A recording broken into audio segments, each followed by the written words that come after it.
फरहाना जिस अनजान शख्स से बात कर रही थी वह फरहाना को पसंद करने लगा था। फरहाना भी उस अनजान शख्स को पसंद करने लगी थी। कुछ दिन इसी तरह बात करने के बाद उस अननोन मैन ने फरहाना से उसका एड्रेस पूछा ताकि वह फरहाना को गिफ्ट भेज सके, पर फरहाना अपना रियल एड्रेस नहीं बता सकती थी क्योंकि फ्रेंडशिप कॉल सेंटर का ये रूल था, अगर वहाँ के किसी भी एम्प्लॉय ने अपना रियल एड्रेस किसी से भी शेयर किया तो उसे काम से निकाल दिया जाएगा। इसीलिए फरहाना मस्जिद के पास बैठे भिखारी चाचा को गिफ्ट देने बोलती है। शाम में फरहाना मस्जिद जाती है, वो वहाँ अपने नाम का गिफ्ट देखती है और चाचा से पूछती है, ये आपको किसने दिया? चाचा बोलता है, एक अनजान शख्स ने दिया, और वो बोला ये सिर्फ फरहाना को ही देना। अब फरहाना गिफ्ट लेकर घर आती है और अकेले में गिफ्ट खोलकर देखती है, वह उसे बहुत पसंद आती है। अगले दिन फरहाना टाइम से पहले ऑफिस जाने लगती है। तभी उसका शौहर फरहाना से कहता है, आज जल्दी ऑफिस जा रही हो? फरहाना झूठ बोलते हुए कहती है, आज ऑफिस में मीटिंग है इसीलिए सबको जल्दी बुलाया है। फरहाना झूठ बोलकर जल्दी ऑफिस पहुंचना चाहती थी ताकि वह गिफ्ट के बारे में उस अननोन मैन से बात कर सके।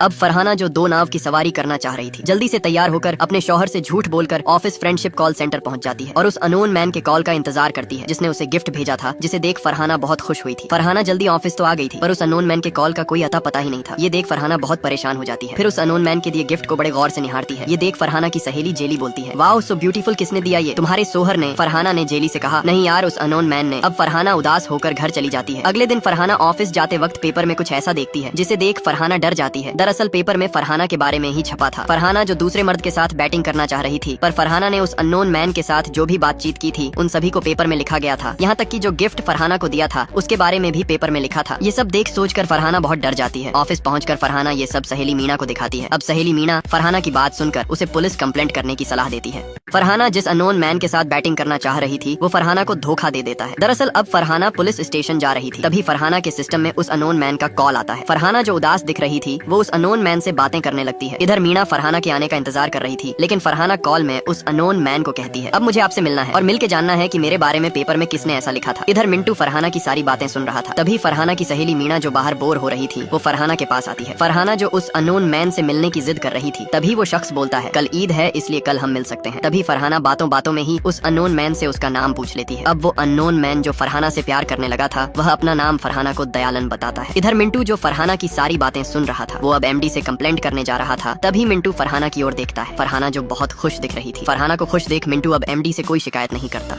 अब फरहाना दयालन के साथ मिलकर खेलना चाहती है 2020 का मैच, इसीलिए वो आज घर जल्दी जा रही थी। तभी सहेली सोफी फरहाना से कहती है, कल रमजान है इसीलिए कल तुम मुझे बिरयानी की पार्टी दोगी। इतना कह के सोफी अपने फ्रेंड के साथ पसीने बहाने चली जाती है। इधर फरहाना भी अपने उस अननोन मैन के साथ क्रिकेट खेलने के बारे में सोचकर खुश हो रही थी। तभी मिंटू जो फरहाना के कांड के बारे में सब कुछ जानता था वो फरहाना को ख्यालों में खोया देखता है। अब अगले दिन ईद का माहौल था। फरहाना सभी के लिए बिरयानी बना रही थी, खास करके उस अननोन मैन दयालन के लिए, जिसके साथ फरहाना आज गुलू गुलू करने वाली है। इधर दयालन भी फुल जोश में था। फरहाना बिरयानी बनाकर घर में सभी को खिलाती है। बिरयानी खा के सब फरहाना की खूब तारीफ करते हैं, पर फरहाना बार बार घड़ी को ही देख रही थी क्योंकि उसे दयालन से मिलने जाना था और वो लेट हो रही थी। कुछ देर बाद सभी ईद मनाने के लिए बाहर चले जाते हैं। अब फरहाना जो घर में अकेली थी वो जल्दी से बिरयानी पैक करके सज धज के दयालन से मिलने चली जाती है। इधर दयालन भी रेडी होने लगा था।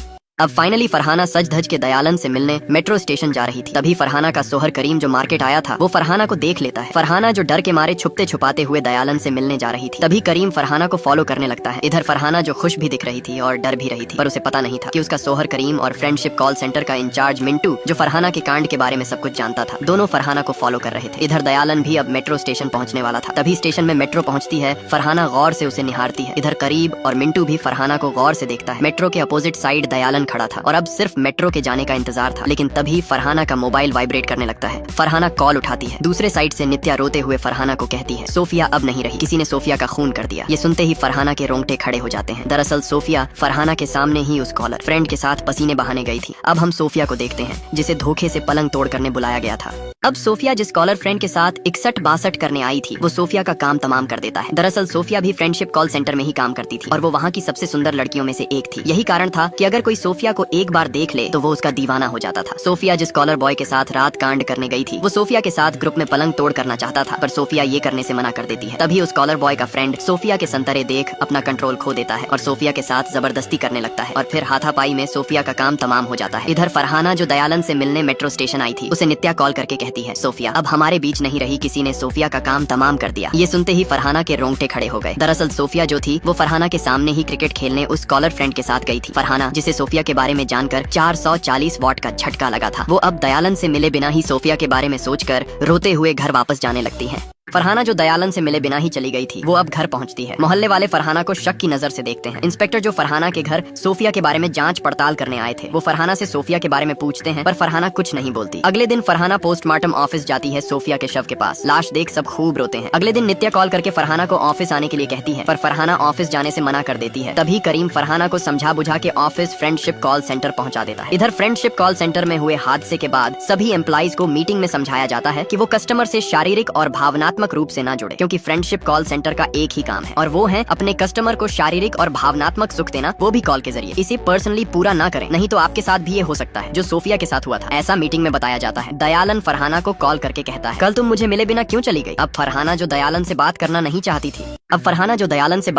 चाहती थी, लेकिन फिर भी दयालन कॉल करके फरहाना को कहता है, कल तुम मुझसे मिले बिना क्यों चली गई? मैं पागलों की तरह तुम्हें वहाँ ढूंढ रहा था। पर सोफिया के साथ हुए हादसे को ध्यान में रखते हुए फरहाना अब किसी से भी कनेक्ट होना नहीं चाहती थी। इधर मिंटू जो फरहाना की सारी बातें सुन रहा था। अगले दिन फ्रेंडशिप कॉल सेंटर का सीनियर ऑफिसर फरहाना को उसका टारगेट पूरा करने के लिए कहता है। फरहाना जो किसी भी कस्टमर से बात नहीं करती थी, इसीलिए उसका रैंक धीरे धीरे डाउन होता जा रहा था। प्रेशर के चक्कर में फरहाना नित्या से कहती है, मैं ये काम छोड़ना चाहती हूँ। नित्या फरहाना को एडवाइस देती है, सीनियर से बात करके दूसरे डिपार्टमेंट में ट्रांसफर करवा लो। अब फरहाना ऐसा ही करती है, पर सीनियर फरहाना को 2 हफ्ते रुकने के लिए कहता है। फरहाना दयालन के कॉल का इंतजार करने लगती है, पर उसके कॉल का कोई अता पता ही नहीं था। ये देख फरहाना बहुत परेशान हो जाती है। तभी अचानक फरहाना के सिस्टम में कॉल आता है। कॉल के उस साइड से कोई कुछ नहीं बोलता। इधर फरहाना बहुत खुश हो रही थी, क्योंकि वो समझ गई थी कॉल करने वाला कोई और नहीं, वो दयालन